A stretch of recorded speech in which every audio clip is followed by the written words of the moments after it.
지난 그 6월 달에 한참 월드컵 열기가 뜨거울 때 제가 골드코스트의 회의 참석차 호주 전역의 호주연합교단의 우리 한인 목사님들하고 다 같이 회의를 하다가 그때 월드컵 경기를 하는데 일본하고 콜롬비아가 축구 경기를 하고 있었어요. 그래서 회의를 잠시 보류하고 각자의 숙소에서 일본하고 콜롬비아하고 축구 시합하는 것을 다 봤어요. 축구 시합 마치고 이제 다시 우리 모임 장소로 이렇게 나왔는데 보니까요, 목사님들 얼굴 표정이 너무 행복한 거 있죠. 왜냐하면은 일본이 졌거든요.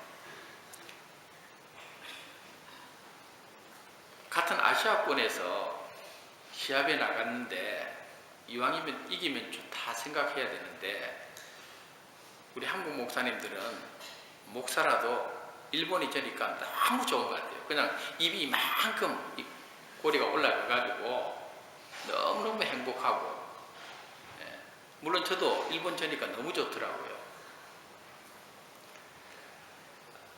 어제 제가 주보를 만들면서 예담이한테 주보에 내일은 광복기념주일이다, 이것을 넣어라 하니까 예담이가 광복이 뭐냐 그렇게 물어봐요. 가르쳐 준 적이 없어요.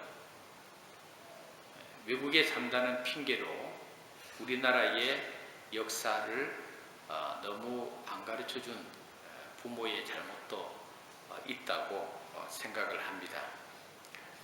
우리나라가 반만년의 역사를 가지고 있다고 그렇게 자랑스럽게 생각하지만은 정작 우리나라의 역사에 대해서 소홀히 하고 또 우리나라의 역사에 대해서 자녀들에게 가르쳐 주지 않는 것이 부모로서 좋은 태도는 아니다, 그렇게 생각을 합니다. 왜냐하면은 유대인들은 약 1900년 동안 나라 없는 서름을 가지고 전 세계에 방황하는 가운데에서도 항상 자녀들에게 유대인의 그 탈무드라고 하는 그 교육 방침, 그게 뭔가 하면은 여러 가지 삶의 지혜를 가르쳐 주지만은 그 중에 하나는 자국의 그 역사를 가르쳐 줘요. 그 역사를 뭐라고 가르쳐 주는가 하면은 우리 민족은, 우리 조상은 옛날에 애굽에서 노예 생활을 했다. 그런데 하나님께서 우리 조상들을 해방시켰다. 이것을 먼저 가르쳐줘요.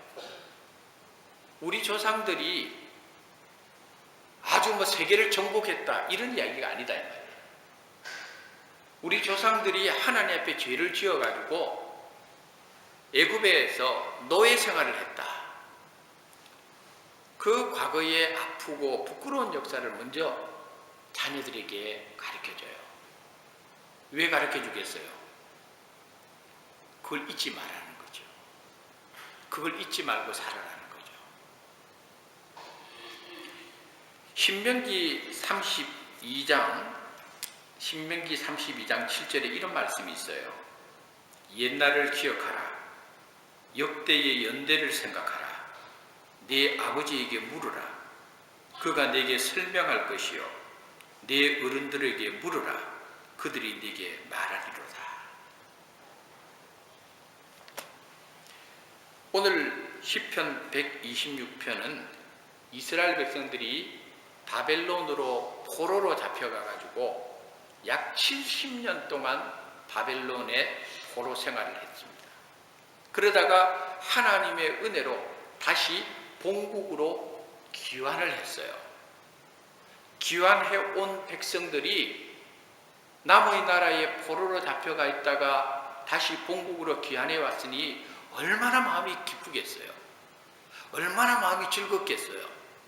그래서 오늘 본문에 보면은 그들의 그 고백이 오늘 시편 126편에 고스란히 나타나고 있는 것을 볼 수가 있습니다. 1절에 보니까 여호와께서 시온의 포로를 돌려보내실 때에 우리는 꿈꾸는 것 같았다. 우리 그런 이야기 하잖아요. 너무 좋은 일이 생기면은 이게 꿈이야 생시야 이런 말 하잖아요. 야, 나 이거 꿈꾸는 것 같아. 너무 좋으면은 이 꿈이 깨지 않았으면 좋겠어. 이스라엘 백성들도 70년의 포로 생활을 마치고 돌아오는 것이 꿈만 같았다는 거예요. 그들의 마음을 이해할 수 있겠죠. 그 다음에 2절에 보니까 이렇게 말해요. 그때에 우리 입에는 웃음이 가득했다. 남의 나라에 식민지로 살고 남의 나라의 지배를 받고 생활하는 그 사람들한테 무슨 웃음이 있겠어요? 해방되고 나니까 내 나라 내 조국의 땅으로 돌아오니까, 그러니까 이스라엘 백성들이 그들의 입에는 웃음이 가득했다는 거예요. 당연한 표현이죠. 그 다음에 또 뭐라고 이야기해주고 있는가 하면은 우리 혀에는 찬양이 찼었도다 이런 말을, 그 저절로 찬양이 나오는 거죠. 감사해서 찬양이 나오고 하나님의 은혜가 너무 정말 큰 은혜가 부어지니까 찬양하고, 포로로 돌아온 이스라엘 백성들의 모습이 이 시편 126편에 고스란히 드러나면서 오늘 우리들도 8월 15일은 광복절로 지키고 있는데, 광복절은 우리가 잘 아는 대로 1910년에 우리나라가 일본에 의해서 강제 합병되어 가지고 36년 동안 나라를 잃어버리고 민족성을 말살당하고 언어도 잃어버리고 우리의 이름도 가질 수가 없었고 장시개명해서 철저하게 일본에 의해서 짓밟히고 짓밟힌 소망 없는 그런 민족으로 살 때 하나님께서 36년 만에 우리 민족을 해방시킨 날, 이게 바로 광복절이라는 거예요. 그래서 오늘 8월 15일이 이번 주간에 있기 때문에 광복 기념주일로 이와 같이 여러분들에게 말씀을 전하게 되었던 것입니다. 오늘 말씀 가운데에서 특별히 오늘 본문의 2절 하반절에 여호와께서 큰 일을 행하셨다 이렇게 말씀해주고 있고, 3절에도 보면은 여호와께서 우리를 위하여 큰 일을 행하셨다 이렇게 두 번이나 하나님께서 행하신 큰 일에 대해서 교훈하고 있는 것을 보면서 다시 한번 이 세상의 모든 일들에 대해서 섭리하시고 간섭하시고 이끄시는 하나님의 역사를 오늘 다시 한번 마음속에 새겨보아야 되겠다 하는 겁니다. 제가 어렸을 적에 교회 다닐 때 제 모교회에 장로님 한 분이 계셨어요. 근데 그 장로님은 하필이면 또 저하고 같은 엄씨예요. 그 한 교회에서 엄씨를 이렇게 만나는 게 쉽지가 않거든요. 김씨, 이씨, 박씨 같으면은 많이 만나지만 엄씨끼리 만나는 게 쉽지 않아요. 근데 그 장로님이 이북에서 함경도에서 내려오신 분이 돼가지고 이 함경도 사투리를 너무 리얼하게 그대로 구사를 잘 하는데, 이 장로님께서 대표 기도하러 올라갈 때마다 어린 저한테는 처음에는 너무너무 우습고 재미있어요. 그 함경도 억양으로 기도한다고 생각해 보세요. 예? 여러분, 우리나라도 보면은 전라도에서 우리 축도할 때에 우리가 보통 지금은 우리 주 예수 그리스도의 은혜와 이러지만은 전라도 사람들은 시방은 이러잖아요. 예? 그러니까 언어가 주는 그 묘미가 있단 말이에요. 그래서 저는 그 장로님이 기도하러 나오면은 그 장로님 그 억양이, 그 함경도 억양이 굉장히 특이해서 지금까지도 그분이 이미 고인이 되셨습니다마는 그 장로님의 그 억양이 지금도 제 귀에 맴돌고 있어요. 근데 그 장로님이 항상 기도할 때에 처음 하는 기도의 내용이 뭔가 하면은 인간의 생사화복과 이런 식으로 하면서 인간의 생사화복과 온 나라의 흥망성쇠를 주관하시는 살아계신 만무하신 하나님 아버지 자꾸 이래 나오는데, 근데 그분이 기도할 때 항상 그 톤이고 그 스토리예요. 요즘은 그런 기도를 잘 못 듣는 것 같아요. 근데 제가 왜 그 장로님의 그 기도를 말하는가 하면은 그 장로님이 항상 하는 것이 뭔가 하면은 인간의 생사하복은 하나님께 달려있다. 나라의 흥망성쇠도 하나님께 달려있다. 다시 말해서 인간이나 나라나 그 모든 역사는 하나님의 주권적인 섭리에 달려있다.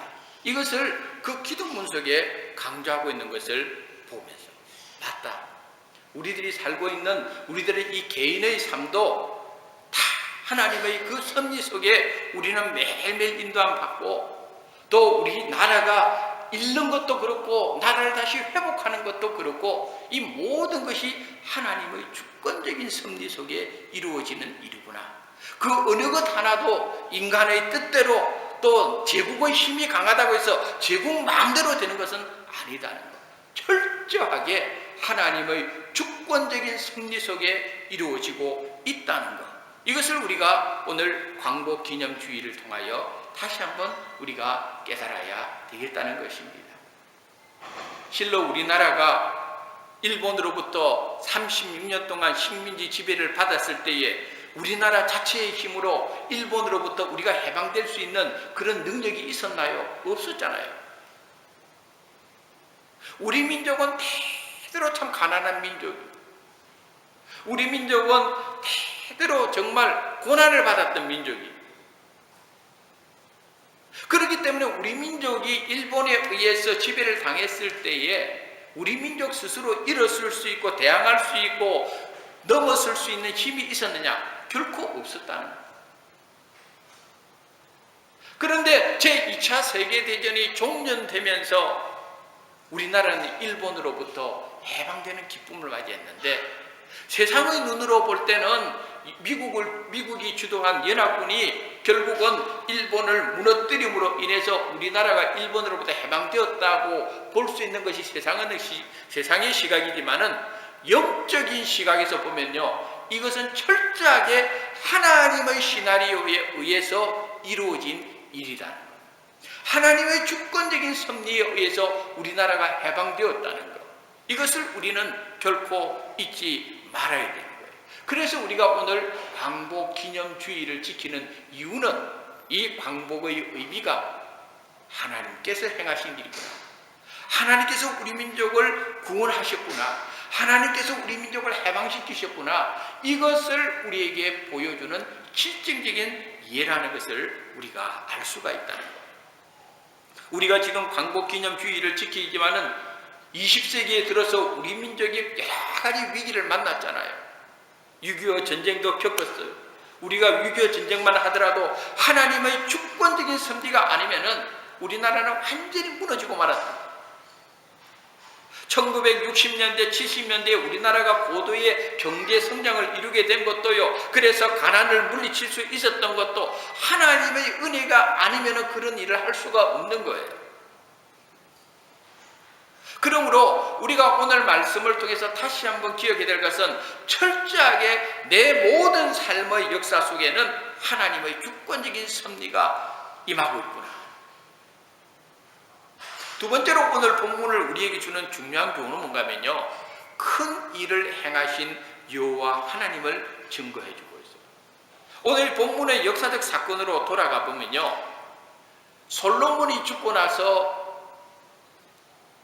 이스라엘이 통일왕국에서 분열왕국으로 갈라지잖아요. 제가 몇 주 전에 설교했죠. 솔로몬이 말년에 하나님 앞에 잘못 삶으로 인해서 하나님께서 솔로몬에게 내가 네 아버지 다윗을 생각해서 왕권을 영원히 전달해 주려고 했는데 네가 잘못 살고 인함으로 인해서 너까지는 내가 참지만은 네 자손대에는 나라가 갈라진다 그랬잖아요.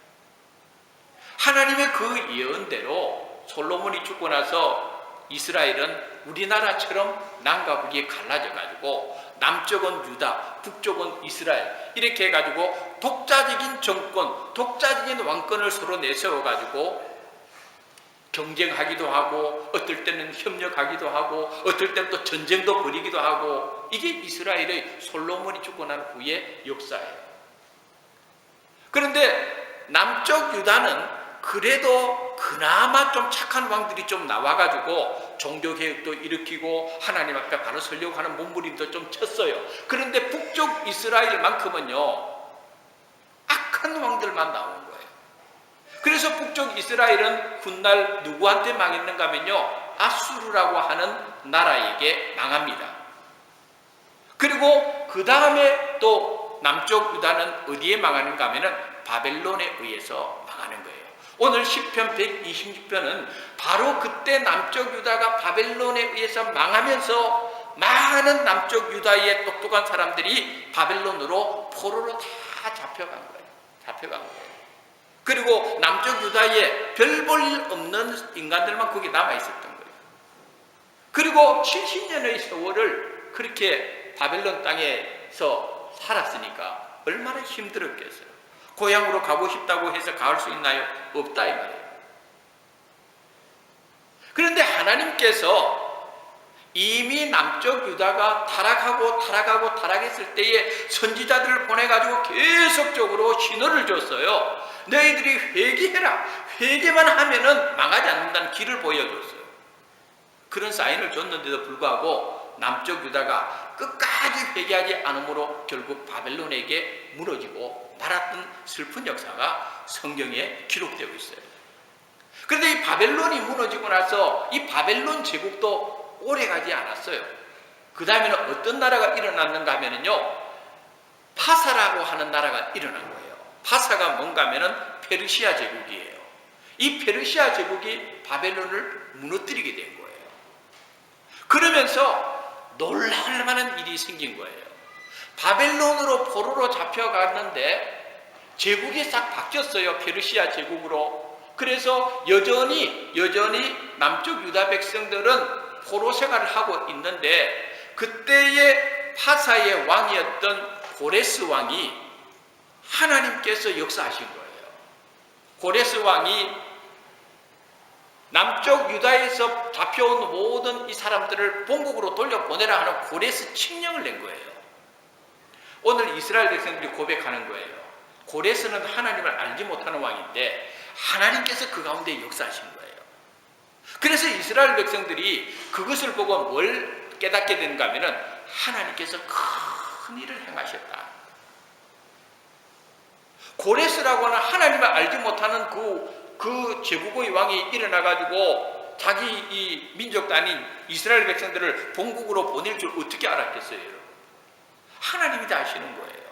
하나님의 주권적 섭리 속에는요, 믿는 자나 믿지 않는 자나 다 하나님의 주권적 섭리 속에 있다는 거예요.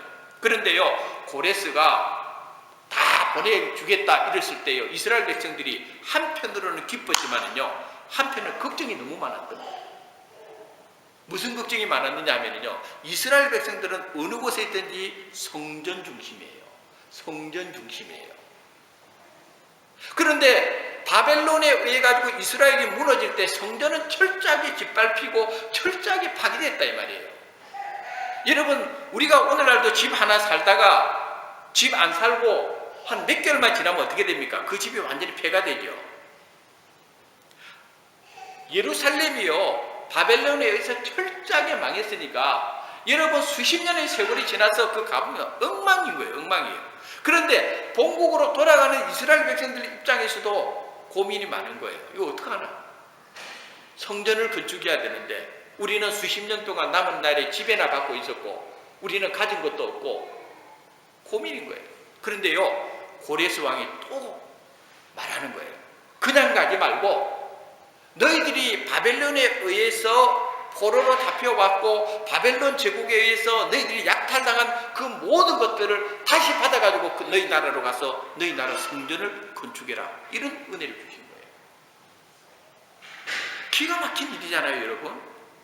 고레스가 무슨 하나님을 아는 사람도 아니고 고레스가 무슨 성전에 대해서 아는 사람도 아닌데 그와 같이 본국으로 귀환하는 이스라엘 백성들에게 바벨론 수십 년 전에 빼앗긴 그 금은 그 많은 재물들을 다시 회복시켜서 너희 나라로 가서 성전을 건축하라고 한 일.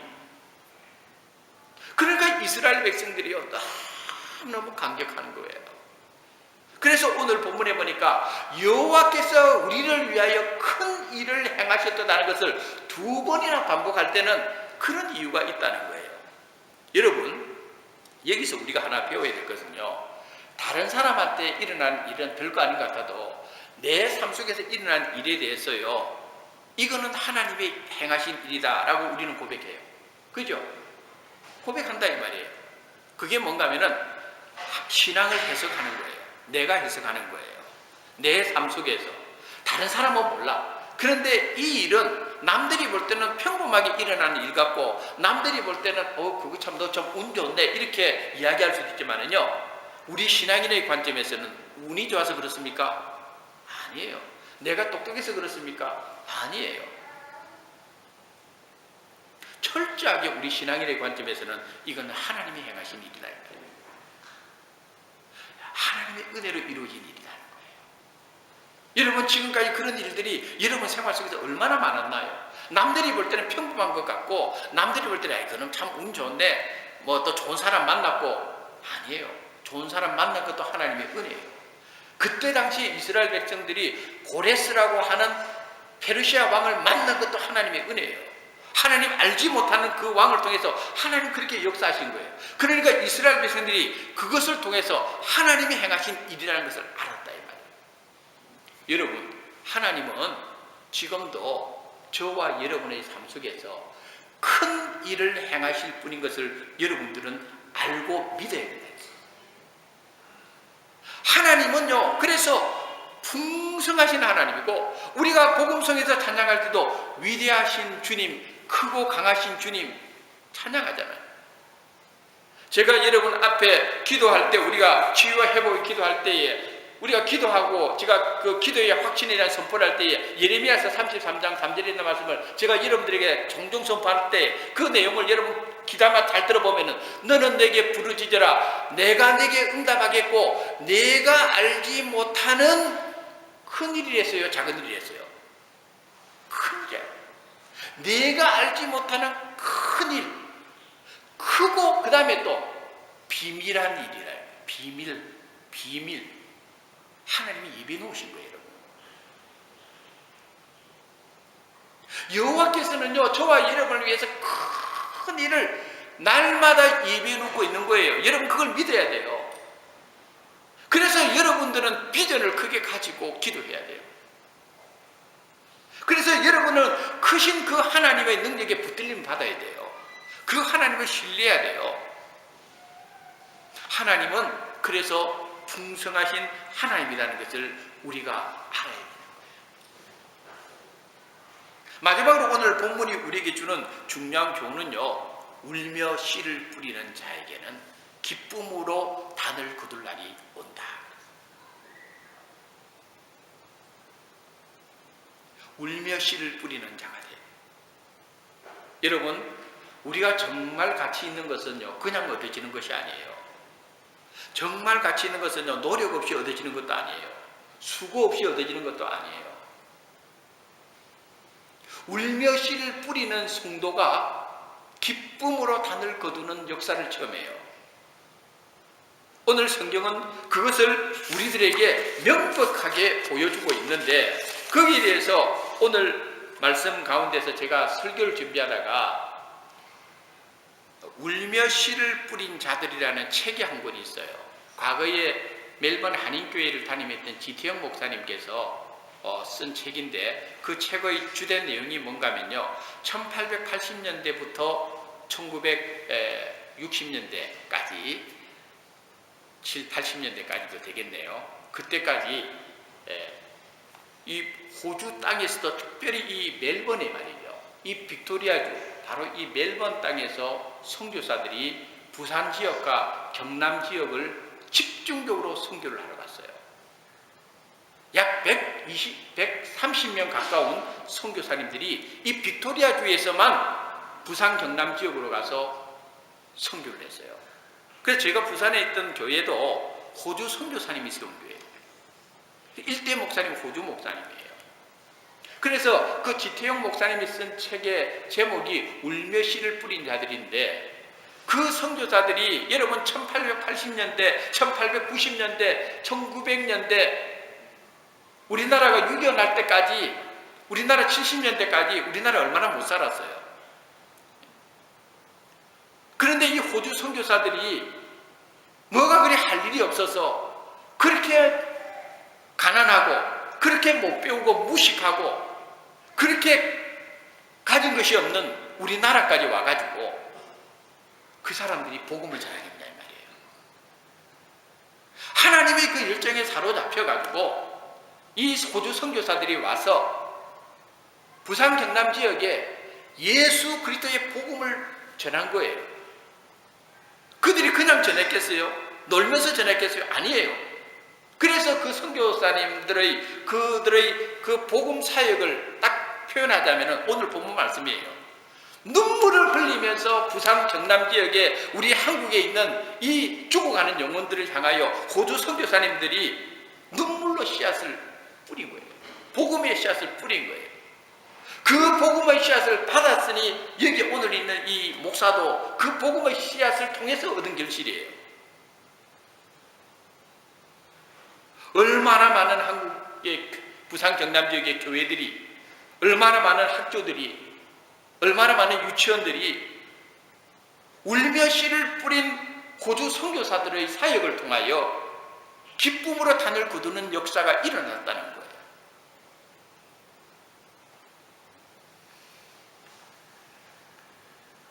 우리가 기억해야 되는 건요, 울며 씨를 뿌리는 성도들이 돼야 돼요. 여러분, 교회가 그냥 하나 세워놓고 교회 그냥 주일날 이렇게 모여서 예배드리고 그냥 교회가 그렇게 존속되는 게 아니에요. 교회가 교회다워지기 위해서는요, 정말 눈물로 씨를 뿌리는 성도들이 있을 때 교회가 세워지는 거예요. 정말 하나님이 기뻐하는 교회가 그렇게 세워지는 거예요. 저는 우리 멜번 중앙교회가 정말 눈물로 씨를 뿌리면서 주님의 교회에 정말 이 씨를 뿌린 성도들이 여러분이라고 생각하고 감사하게 생각합니다. 우리만을 위한 교회가 아니잖아요. 우리만 잘 먹고 우리가 편안하고 우리가 잘 살자고 하는 것이 아니잖아요. 제너레이션은 계속 이어질 건데 우리 다음 세대를 위해서 지금 저와 여러분이 할 일은 주님의 몸된 교회를 위하여 눈물로 씨를 뿌리는 성도들이 많아질 때에, 그럴 때 다음 세대는 기쁨으로 또한 단을 거두는 은혜를 누리게 되는 거예요. 우리에게는 그런 영적인 책임이 있다는 걸 알아야 돼요. 성경에 보면요, 눈물로 씨를 뿌린 자를 통한 하나님의 역사는 정말 많이 증거되고 있어요. 여러분 잘 알다시피 한나가 눈물로 씨를 뿌린 기도를 통하여 하나님께서는 사무엘 선지자를 아들로 주시잖아요. 그 사무엘 선지자를 통하여 이스라엘의 민족의 지도자가 되게 하시잖아요. 눈물로 씨를 뿌린 기도였어요. 오늘 제가 회복과 치유의 기도 시간에 제가 말씀드렸습니다마는 히스기야 왕이 죽을 병에 걸렸는데 하나님 앞에 히스기야 왕이 눈물로 기도하잖아요. 그럴 때 하나님께서 내가 내 눈물을 보았고 내가 내 기도를 들었다고, 그래서 죽을 병에 걸린 히스기야의 생명을 15년이나 연장시켜 주잖아요. 히스기야가 못 믿으면서 하나님 저에게 정말 15년 더 살게 해주시겠습니까? 징조를 보여주세요 하니까 하나님께서 우주의 이 법칙까지 바꿔가면서 해 그림자가 10도 물러나게 하잖아요. 눈물의 기도 때문에 그런 거예요. 우리가 정말 하나님의 은혜 속에 깊이 들어가면요, 성도들의 생활 속에서 일어나는 하나의 현상 중에 하나는 눈물이 많아져요. 제가 지난주도 그렇고 요새는 이렇게 설교할 때마다 자꾸 유행가가 생각나는지 몰라. 1960년대에 유행했던 노래, 사랑이 무엇냐고 물으신다면 눈물의 씨앗이라고 말하겠어요. 하기야 뭐 요새 2PM이나 알고 뭐 이러면 뭐 그런 뭐 제가 이런 알겠나요? 모르죠. 네. 근데요, 저는 그게 굉장히 성경적이라고 생각해요. 눈물의 씨앗이에요. 오늘 보면은 울며 씨를 뿌린다. 우리가 하나님의 은혜를 깊이 체험하면요, 눈물이 많아져요. 어떨 때는 괴롭고 힘들어서 주님하고 눈물 흘려요. 근데 어떨 때는요, 너무 기뻐서도 주님하고 눈물 흘려요. 왜? 주님께서 내게 베풀으신 은혜가 너무 크고 주님께서 내 삶 속에서 베풀어진 그 감사하는 역사가 너무 크니까 눈물이 나요. 여러분 한번 생각해 보세요. 나는 언제 눈물을 흘렸는가 한번 생각해 보세요. 부부 싸움 하다가 신경이 나서 눈물 흘리는 건 눈물도 아니고 정말 우리에게 필요한 눈물은 하나님 앞에서 흘리는 눈물이에요. 왜? 하나님은 당신의 백성들의 눈물을 소중히 봐요. 그래서 시편 56편 8절에 보니까 나의 눈물을 주의 병에 담으소서, 그렇게 시편기자가 고백해요. 여러분이 흘리는 눈물은요, 여러분 그냥 그 눈물에 휴지 닦고 없어질 눈물이 아니에요. 여러분 손수건으로 그냥 닦고 없어질 눈물이 아니에요. 여러분이 하나님께 흘리는 눈물은 주의 병에 담겨지는 눈물인 것을 여러분들이 믿어야 돼요. 하나님은 성도의 눈물을 귀중히 보시는 이유가 거기에 있는 거예요. 어거스틴이 그렇게 애를 먹였을 때에 그의 어머니 모니카가 눈물로 아들 놓고 기도했을 때에 하나님께서 어거스틴을 성자로 바꾸셨잖아요. 여러분 성 어거스틴이 아니에요. 어거스틴은 원래 완전히 개망남이었어요. 여러분 16살 때부터 여자들 건드려가지고 임신시키고 사생아 만들고 온갖 나쁜 짓 다 하고 돌아다니는 그 사람이 어거스틴이에요. 그런데 왜 오늘 우리는 성 어거스틴이라 부르냐요? 그 어머니 모니카의 눈물의 기도 때문에 그래요. 오늘 우리들의 삶 속에 남편 때문에 괴로우면은 아내의 눈물의 씨앗이 있어야 되고, 아내 때문에 괴로우면은요 남편의 눈물의 씨앗이 있어야 되고, 자녀들을 위해서는요 또한 부모의 눈물의 씨앗, 이게 있어야 돼요. 이게 살리는 거예요. 오늘 말씀의 결론입니다. 하나님께서 큰 일을 행하셨다고 오늘 고백합니다. 하나님은 저와 여러분을 위하여 큰 일을 행하실 수 있는 전능하신 하나님입니다. 여러분, 그 전능하신 하나님을 움직일 수 있는 근원은 다른 데 있지 않습니다. 눈물의 기도. 정말 우리가 울며 기도의 씨앗을 뿌리고 전도의 씨앗을 뿌리고 헌신의 씨앗을 뿌릴 때 하나님의 역사, 큰 일을 행하시는 역사를 우리는 분명히 체험하게 될 것입니다. 여러분의 삶 속에 큰 일을 행하시는 여호와 하나님의 능력을 깊이 체험하는 우리 모든 성도님 되시기를 주님의 이름으로 축원합니다. 기도하겠습니다. 하나님 아버지, 오늘도 저희들을 불러주시고 광복기념주일 예배를 주님 앞에 드리게 해주시니 감사합니다.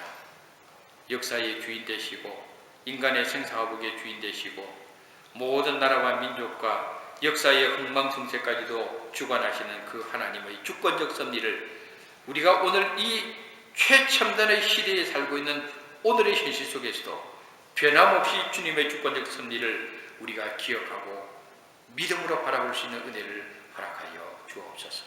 큰 일을 행하시는 주님을 찬양합니다. 여전히 큰 일을 지금까지도 해오셨고 앞으로도 행하실 주님을 찬양합니다. 오늘도 당신의 백성들을 위하여 큰 일을 행하실 주님을 찬양합니다. 당신의 백성들의 삶 속에 필요한 부분이 있다면 주여 당신의 권능으로 큰 일을 행하여 주시옵소서. 당신의 백성들의 눈물을 주의 병에 담으시고 하나님 울며 씨를 뿌릴 때에 기쁨으로 단을 거두는 은혜를 우리들의 가정생활 속에, 교회 생활 속에, 또 우리들의 모든 사회생활 속에 풍성한 기쁨의 단을 허락하여 주시옵소서. 예수님의 거룩하신 이름으로 기도드리옵나이다.